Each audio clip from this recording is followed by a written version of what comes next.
Իհարկե հնարավոր է սցենարը գծվել է այնպես, որ վերջում չեն էլ միավորվում։ Ասենք Նիկոլ Փաշինյանն ասում է. այո,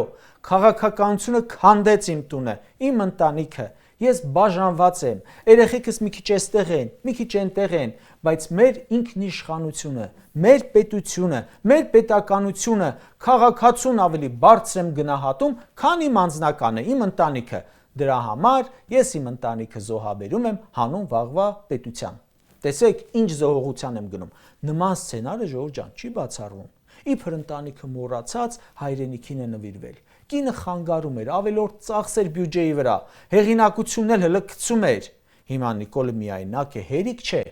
Հերիք չէ, որ ատամները սարքելու փող չունի, կինն էլ թողեց գնաց։ Ժողովրդի ծոցից է եղել, խեղճ է, ունի աջակցության կարիք։ Եկեք փրկենք։